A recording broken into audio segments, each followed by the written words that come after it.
What's going on, guys? It's the Rahman. I hope you guys are having an epic day. If you're a Duke fan, you're probably not having a good day because of what happened last night with the Duke and UNC game.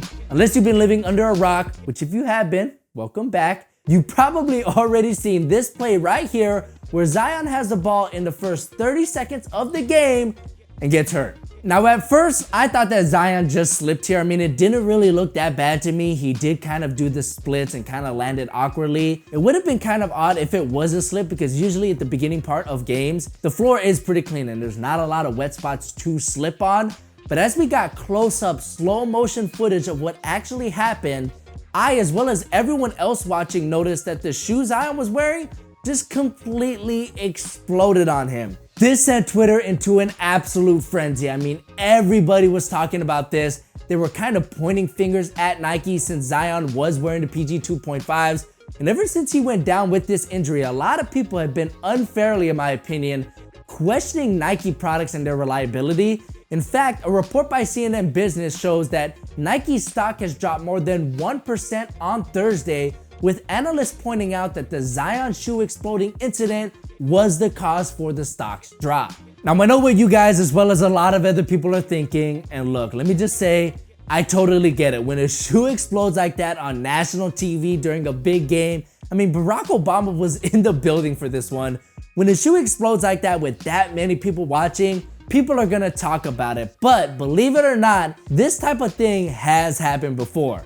Manu Ginobili had a similar thing happen to his Nikes, but it is worth mentioning that the Nikes Manu was wearing at the time were really old. He was just really stubborn and wanted to play in those sneakers. He probably should have been playing in something else, but it still happened. And when Zion went down with this injury, the Manu incident was the first thing that came to mind because it's a pretty similar situation. I also remember when Derrick Rose kept injuring his knee and Louisville player Kevin Ware had that horrific injury to his leg. A lot of people were unfairly blaming Adidas for those injuries since both of those guys were wearing Adidas products. Fortunately for Zion, he sustained no major injuries from this and really only came out of it with a mild knee sprain, but it definitely could have been a lot worse, which if it was, would not only have an effect on his draft stock, but really his entire basketball career. I mean, let's think about this. Had Zion blown out his knee on that play, he could have potentially lost out on millions and millions of dollars in both contracts and endorsements. So this actually got me thinking,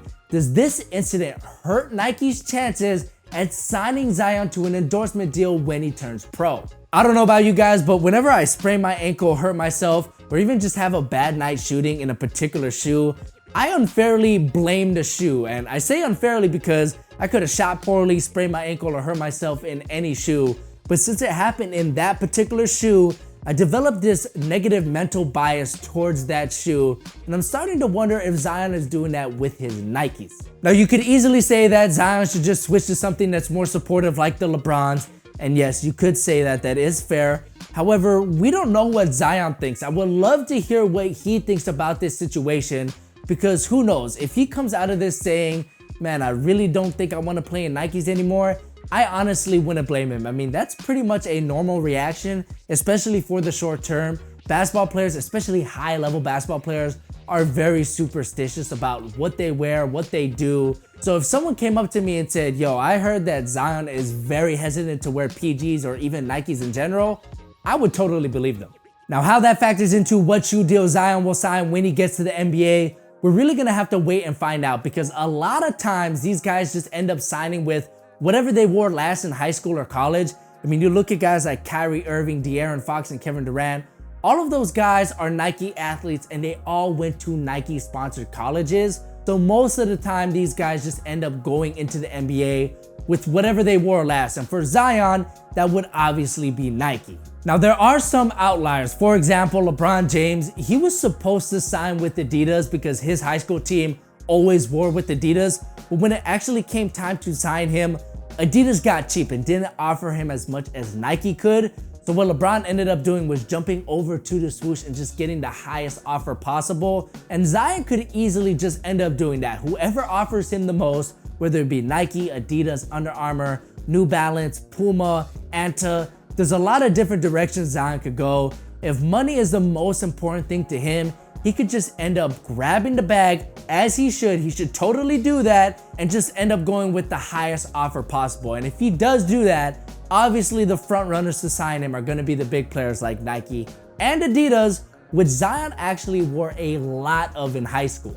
Now, both PG and Nike have addressed the whole situation, with Nike saying, quote, "We are obviously concerned and want to wish Zion a speedy recovery. The quality and performance of our products are of utmost importance. And while this is an isolated occurrence, we are working to identify the issue." And PG basically said the same thing. He's saying that everyone's trying to make it about the shoes and we should really be focusing on Zion and his health. So those are two answers that pretty much deflect what actually happened with the shoes itself. But that's smart. I don't blame them, because honestly, what happened with those PGs was a freak accident. It doesn't happen very often.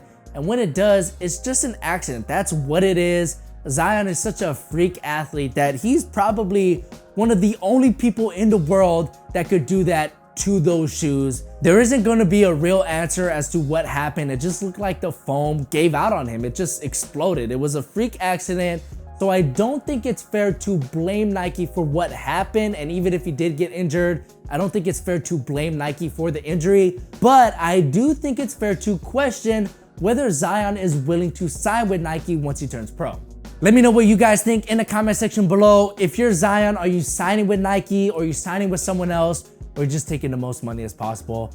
I have a feeling you guys are gonna say the most money as possible. But anyways, drop a comment in the comment section below. If you enjoyed this video, drop that like button and subscribe to the channel for more videos just like this. All you gotta do is click my logo right over here. My name's Jaren. It's been great having you. Catch you guys in the next one. Peace.